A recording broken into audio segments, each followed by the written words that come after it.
एक्कासी चिनिया विदेश मन्त्री किन नेपाल आए? प्रधानमन्त्री शेरबहादुर देउवाको विदेश मन्त्रीले खाए यसरी सातो। नेपाली पक्षबाट हुनुपर्ने सम्पूर्ण सहयोग रोकिदिने चिनिया पक्षको चेतावनी। भयो छिमेकी राष्ट्र भारतमा हलचल। तपाईँ मेरो पोखरा टिभी युट्युब च्यानल हेर्दै हुनुहुन्छ।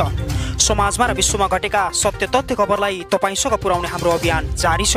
तपाईँले अहिलेसम्म पनि मेरो पोखरा टिभी युट्युब च्यानललाई सब्स्क्राइब गर्नुभएको छैन भने अहिले नै सब्स्क्राइब गरी नजिकैको बेल आइकन दबाई हामीसँग जोडिनुहोला। पल-पलको ताजा खबरको अपडेट तपाईँलाई दिने हाम्रो अभियान निरन्तर रहिरहनेछ। मैले आज अत्यन्त महत्त्वपूर्ण र अत्यन्त संवेदनशील भिडियो लिएर आएको छु। अमेरिकाले एमसीसी पास गरे लगतै नेपालमा चिनिया सेना अथवा चिनिया रक्षा मन्त्री चिनिया दूतहरूको दिन प्रतिदिन भ्रमण बढ्दो क्रममा छ। नेपालको हक र हितका लागि चिनिया भ्रमण बढ्न लागेको कतिपय विज्ञहरूको धारणा छ। नेपालको सांसदले अमेरिकी अनुमोदन सम्झौता एमसीसी अनुमोदन गर्ने समयमा चिनिया अधिकारीहरूले गरेका टिप्पणी सहितका विषयलाई नेपालको भू राजनीतिक संवेदनशीलताले थप उझारो र कूटनीतिज्ञहरूलाई व्याख्या गरिरहेका छन्। यसै मेसोमा एमसीसी अनुमोदन गरेको केही साता नबित्दै चिनिया विदेश मन्त्री वाङ यी नेपाल भ्रमण आएका हुन्। नेपालको परराष्ट्र मन्त्रालयकी प्रवक्ता शिवालम शालको अनुसार चिनिया विदेश मन्त्रीको यही साता भ्रमण भइरहेको हुनेछ। भ्रमण कार्यक्रमबारे मन्त्रालयले सोमबार एक विज्ञप्ति समेत जारी गरेको छ। चिनिया राष्ट्रपतिले भनेको आत्मरक्षावाद, एकलवाद र प्रभुत्ववादको अर्थ चीनबाट तेल ल्याउन छाड्नु हुँदैन, तर रेल एक्लैले पनि नेपालमा समृद्धि ल्याउँदैन कि एमसीसी बारे अनुमोदन र अमेरिकामा चीन आरोप प्रत्यारोपमा उर्लिएका हुन्। शुक्रबार मार्च 25 मा चीनका स्टेट काउन्सिल समेत रहेका विदेश मन्त्री वाङ ही काठमाडौँ आइपुग्ने विज्ञप्तिमा उल्लेख गरिएको छ। भ्रमणको बेला उनले प्रधानमन्त्री तथा राष्ट्रपतिका सबै प्रमुख प्रतिपक्षी नेता केपी ओली, माओवादी अध्यक्ष पुष्पकमल दाहाल प्रचण्डसँग पनि भेटघाट गर्ने जनाइएको छ। शासनको हटाउन मुख्य एजेन्डा एमसीसी सम्झौता अनुमोदनको क्रममा कतिपय नेपाली राजनीतिकहरूले त्यसलाई अमेरिकी इन्डो पेसिफिक रणनीतिको अङ्ग भएको भन्दै विरोध समेत जनाएका छन्। भ्रमणका क्रममा चिनिया विदेश मन्त्रीले मुख्य दलका नेताहरूसँग पनि भेट्ने कार्यक्रम रहेको छ। सांसदले अनुमोदन गर्नुअघि चिनिया रक्षा मन्त्रीहरूले नाम नलिइकन एमसीसीको कुनै पनि दबावपूर्ण कूटनीतिक नहुने टिप्पणी समेत गरेका थिए। पूर्व परराष्ट्र मन्त्री प्रदीप कुमार ग्यावालीलाई पूर्व सन्ध्यामा आफूले भेट्नुपर्ने र गर्नुपर्ने कुराहरू सांसदमा नै गरिसकेको उहाँले बताउनु भएको थियो। त्यसअघि एमसीसीलाई लिएर अमेरिकी अधिकारीहरूले नेपाली नेताहरूलाई फोन गरेको विवरण समेत आएको थियो। अन्त्यमा दलहरूले व्याख्यात्मक घोषणा गर्दै सांसद मार्फत एमसीसी अनुमोदन गरेका थिए। एमसीसी अनुमोदनबारे चीनले भन्यो, जबरजस्तीपूर्ण कूटनीतिक हामी विरोध गर्छौँ। यी हुन् हालसम्म चीनबाट नेपालमा आएका राष्ट्रपति, प्रधानमन्त्री। चीनले नेपाललाई भूपृष्ठबाट भूजडित देश बन्न सहयोग गर्ने नेपालमा के चाहन्छ? चीन नेपाली भूभागमा चीनले तरबार तर नेपाल र चीन नहर निर्माणको प्रयास गरेको छ। प्रतिवेदनको खुलासा तर यस्ता भनाइहरूले कतिपय नेपालका ठुलै शक्ति राष्ट्रहरूको स्वार्थ टकरावमा चेपुवामा पर्ने त होइन भन्ने चिन्ता विज्ञहरूले जनाउन थालेका छन्।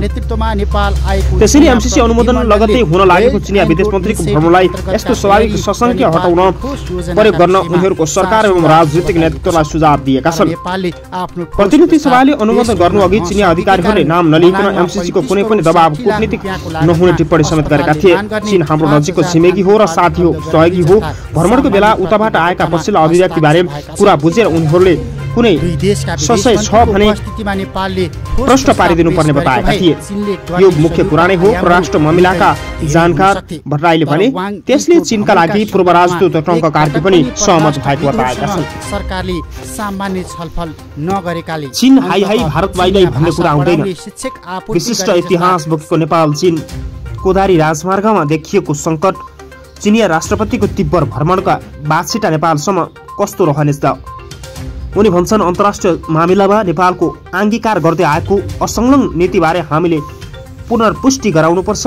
उनीहरूलाई विश्वास दिलाउनुपर्छ। यो नीति हामीले भविष्यमा मात्र होइन प्रतिबन्धित गरेर अगाडि बढ्ने बताएका थिए। छर छिमेकमा भारत र चीन बीचको सम्बन्ध पनि अन्तर्राष्ट्रिय क्षेत्रमा पश्चिमी मुलुकहरूमा खास गरी अमेरिकासँग चीनको बदलिँदो सम्बन्धका कारण नेपाल जस्ता ठूला राष्ट्रको छेउमा रहेका देशलाई आगामी दिनमा झन संवेदनशील हुनुपर्ने सुझाव राखिएको छ। एक चीनको नीति बलियो पक्ष भट्टराईको विचारमा लामो समयदेखि एक चीन नीति प्रति सबैजसो राजनीतिक शक्तिहरू एक समान प्रतिबद्धता जनाउँदै आएको विषयमा नेपाल बलियो पक्ष पनि देखिन्छ। यसैको जगमा हामीले चीनलाई आश्वस्त पार्न सक्छौँ उनले भने। चीनसँगको शीर्ष तहमा हुने भेटघाटमा नेपालको प्राथमिकता उठाउनुपर्ने विषयमा पनि आर्थिक विकास केन्द्रित हुनुपर्ने जानकारहरू बताएका छन्।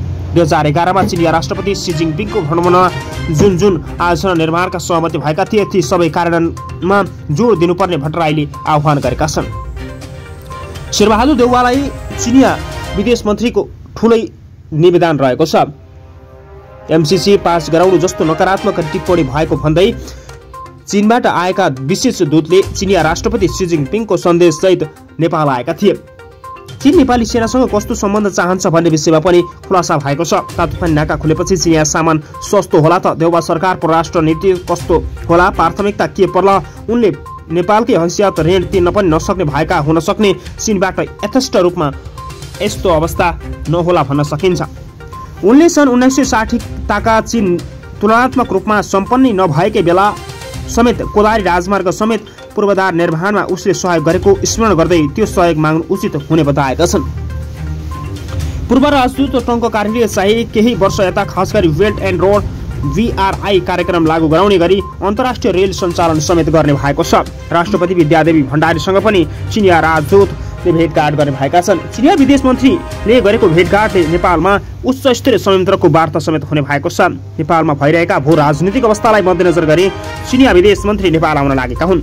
एमसीसी पास गरे लगतै देशमा भइरहेको उचाड चढावको बीचमा पनि नेपाल छिटोभन्दा छिटो अगाडि बढोस् भन्ने चाहन्छ। चिनिया विदेश मन्त्रीले गरेको भ्रमणले अहिले विश्वभर प्रशंसाकै पात्रका रूपमा हेरिएको छ। विशेषतः छिमेकी राष्ट्र भारतमा अहिले हलचलले मचिएको छ। छिमेकी राष्ट्र भारतमा चलेको हलचल देखेर नै प्रधानमन्त्री नरेन्द्र मोदीलाई अहिले पसिना नै छुट्ने गरी तनाव बढिरहेको छ। नेपालको कालापानी लिपुलेख लिम्पियाधुरा क्षेत्र मात्र नभई नेपालको जुनसुकै विवादको विषयमा पनि चीनले नेपालको पक्ष लिँदै बोल्ने गरेको पाइन्छ। चीन एउटा नेपालको सशक्तिकरण र बलियो आवाज लिने साथीका रूपमा हेर्न सकिन्छ।